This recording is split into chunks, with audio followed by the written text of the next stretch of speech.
You know the one I'm talking about, that putt. Yeah. The one that just haunts your dreams, right? Yeah. That crucial 3 to 5 footer Oh, yeah. looks simple enough, but the pressure, it feels huge. I mean, how many times have you felt that awful sinking feeling after missing one? It can totally wreck a round. Absolutely. It just tanks your confidence. So today, we're really diving deep into, well, a blueprint for turning that fear around. We're unpacking Henrik Jentsch's Mastering the Short Putt, a modern blueprint for confidence and precision. Right. And Jentsch, he's the director of Golf Academy 360 Degrees, so he's seen firsthand why these seemingly simple putts cause so much frustration. So what's the big secret then? Why do we miss them? Well, what Jentsch really points out is it's rarely one big thing. It's usually a mix of, subtle setup mistakes, maybe an inconsistent putter face when you hit the ball, and this is key, just mental tension, getting tight over the ball. Great. But his promise is pretty clear. There's a systematic way. You blend technique, your mindset, a bit of physics, and the right drills, and you can actually turn this weakness into a real strength. Okay. So this deep dive, it's not just theory. It's about understanding how your body, your putter, and your mind all need to work together for, a truly reliable short putting routine. And that's exactly why this matters so much for you listening. Yeah. Think of this as like a shortcut to getting Jentsch's whole system for mastering the short putt. Yeah, boiling it down. Exactly. We're cutting straight to the critical stuff. Building that rock-solid routine, everything from how you stand over the ball to hitting it purely. Right. How to practice effectively and, performing when it actually counts. This isn't just about making a few more putts. It's about getting that real solid confidence on the greens. Totally. So, all right, where do we start? If we want to master this, where's step 1, according to Jentsch? Step 1, crystal clear. It absolutely starts with a precise, consistent setup. He really hammers this home. Okay. Setup. Yeah. Even the tiniest misalignment, maybe your shoulders are a bit open or closed, that can send your putter face off target just enough. To miss, yeah. Exactly. To cause those really frustrating misses. He says if you look at the best players, their body alignments are incredibly consistent. That's the foundation for a stroke you can repeat every single time. So getting that setup right eliminates some of the guesswork before you even swing. Precisely. It cuts down the variables before the stroke even starts. It's like laying a perfectly level foundation before you build a house. You wouldn't skip that, right? No, definitely not. So for right-handers, he gives a pretty detailed checklist. You want your lower body stacked up vertically so, hips over knees, knees over ankles, pretty stable base. Okay. Then your right shoulder should be just a little lower than your left, creates a slight tilt somewhere between 8 and 12 degrees. 8 to 12 degrees. Wow, that sounds incredibly precise. How would someone even, you've just got to feel your setup. How do you check that, and why is that tilt so important? Yeah, it sounds technical, but it's about consistency. That specific tilt helps make sure your eyes are consistently over the ball, or maybe just slightly inside the line. Ah. And it also helps promote a more natural arc, a repeatable stroke path. As for checking it, you can actually use a mirror on the ground or even prop up your phone in selfie mode to see where your eyes are relative to the ball. Huh, clever. Okay, what else for the setup? Ball position. Yeah. Just slightly forward of your lead heel, so for a righty, just ahead of the left heel. That encourages a slight upward hit on the ball. Right, gets it rolling better. Exactly. Then your forearms, they should just hang naturally. About a fist and a thumb's width away from your thighs. And crucially, this is important, they need to be parallel to both the putter shaft and your target line. Okay, parallel forearms. Get that setup practiced, really dial it in, and that's your bedrock, especially when you feel the pressure creeping in. Makes total sense. Build that solid foundation.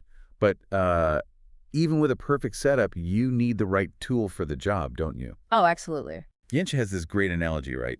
An ill-fitting putter is like wearing shoes that are too small. Yeah, exactly. It just messes up your natural movement, feels awkward, and it can really damage your confidence. So this brings up a big question. What actually makes a putter fit you? It's not just about looks, right? Definitely not just looks. Jentsch really stresses that a proper putter fitting is essential.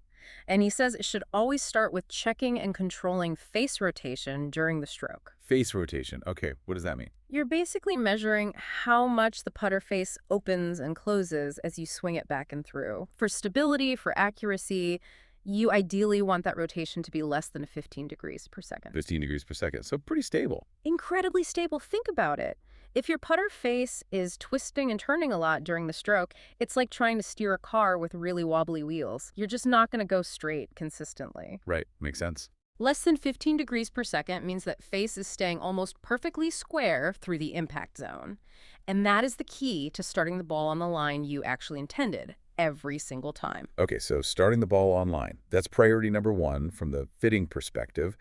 What about other things like loft or the weight of the putter? Yeah, totally vital too. Loft is huge. You want the right amount of loft, ideally somewhere between 1 and 3 degrees. 1 and 3. Why so specific? Because that specific range is key to reducing skid. You know, that little slide the ball does right after impact before it starts rolling purely end over end. Yeah, you want it rolling, not sliding. Exactly. Less skid means the ball gets on its true line faster and hopefully stays on it. And then the weight balance matching the head weight, the grip weight, the shaft weight to your personal tempo and stroke, that's also super important. So it feels balanced, natural in your hands. Precisely. Like a tool that just works with you, not against you. And things like, the Puttalize app or a Quintic ball roll system, they sound fancy, but they're basically like high-speed cameras for your putting. Okay. They show you exactly how that putter face is moving, how the ball launches, whether it's rolling truly or skidding. It's real data you can use to fine-tune your equipment to perfectly match your stroke. So you get the data, dial in the putter. Okay, Yeah. so you're standing over the ball now. Perfect setup, perfectly fitted putter. Feels great. But where do you aim? That takes us to green reading, right? Which Yeah. feels like part science, part art. It really is a mix, and what's fascinating is the core principle Jensch highlights. The longer the ball is on the green, the more gravity affects it, the more it breaks. Okay, that seems intuitive. Yeah, but think about the implications. A softer stroke means the ball is on the green longer, so more break. Faster greens mean the ball travels further for the same initial speed, so more break. Downhill putts, longer putts, same thing. More time, more break. It's a direct link. So speed and break are totally connected. You can't really figure out one without the other. So no more just blaming the greens then, huh? Comes back to us. Pretty much. And Jensch points to systems, again like Puttalize, that don't just guess. They can actually simulate the ideal aim point and the ideal distance based on precise measurements of green speed, the slope, and the ball speed you want. Wow.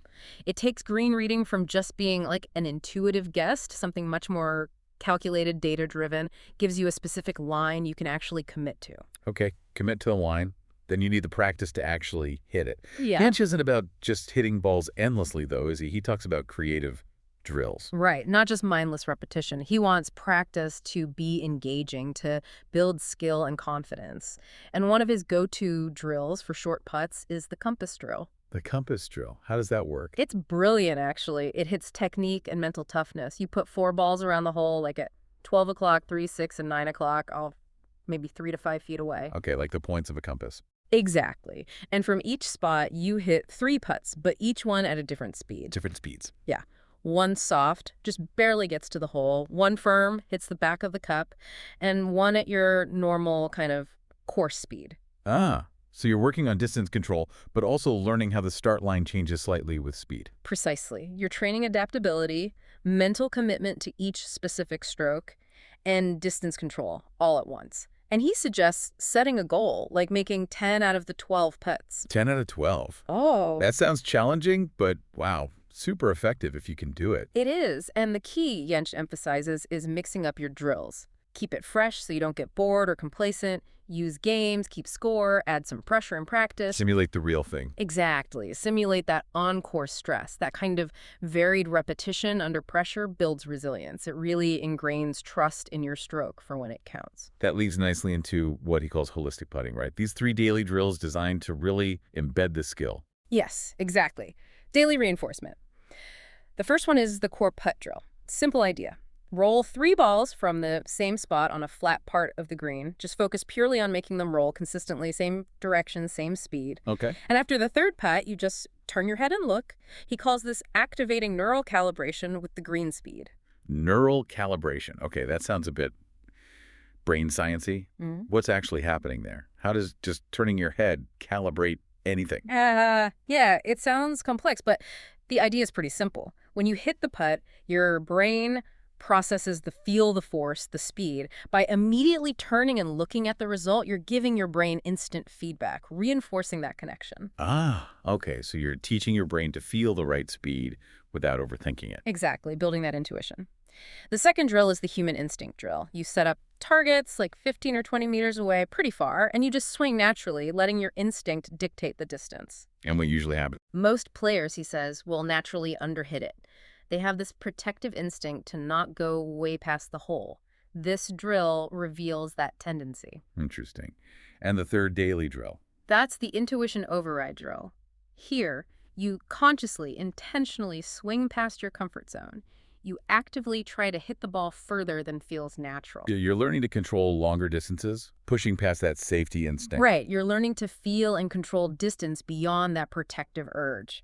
These 3 drills, done daily, really sharpen your body awareness and help you instinctively regulate force, distance, and speed out on the course. Okay, so lots of focus on feel and instinct, but there's also physics involved, right? Yanchi talks about visualizing a true roll. What does that actually mean? Yeah, the physics are key to consistency. Imagine like a billiard ball rolling perfectly smoothly, no wobble, no skid.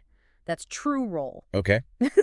Yench explains that a golf ball achieves this perfect roll when it's spinning end over end exactly once for every 5.25 inches it travels. 5.25 inches per rotation. Wow. It's not just a random number. It's the physical key to predictable distance control and making sure the ball holds its line. And getting that requires specific things at impact. Like what?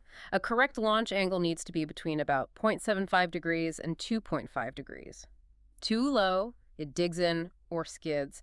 Too high, it bounces first. Okay, tiny window. Tiny window.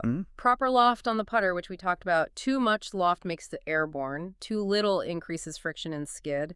And a stable shaft angle at impact. All crucial for a repeatable, clean launch. So when we talk true roll from that physics angle, what are we really looking for right off the putter face? Is it just hitting it straight? It's more than just straight. It's about how it starts rolling. You want it launching cleanly, immediately starting that pure end-over-end spin. Right, no skidding, no hopping. Exactly. And again, tools like Quintic can actually measure this stuff. The forward spin rate, the amount of initial skid, the launch angle. It lets you get incredibly precise with tuning your stroke and your equipment to achieve that ideal roll.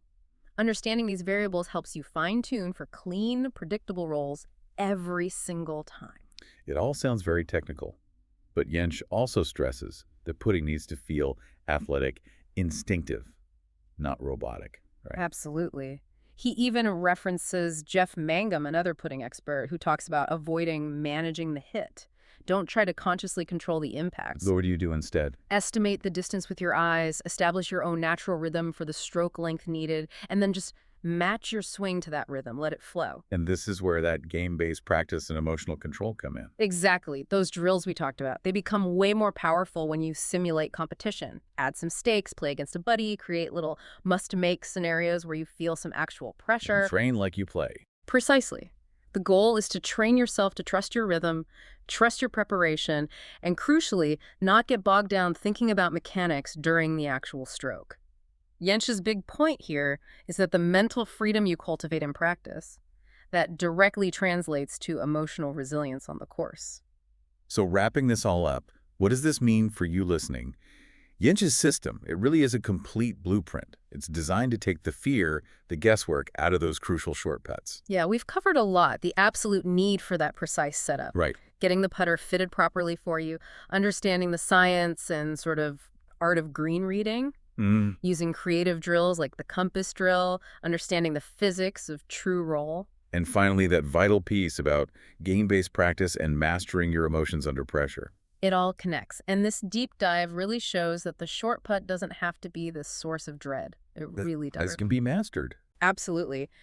By applying these principles like consistently checking your setup, regularly making sure your putter face is square, doing drills like the compass drill with those speed variations, practicing those instinct drills daily, you can gain significant control over really one of the most pivotal parts of golf. It's about building that reliable, repeatable process. Exactly, a system you can trust. And remember, ultimately, you're not just training to make a few more putts here and there. No. You're training to become the type of player who, when faced with that short one, simply expects to make it. The type of player who just doesn't miss them. That's the goal. So practice with purpose, maybe track your progress on some of those drills, and really trust this systematic process Yench lays out.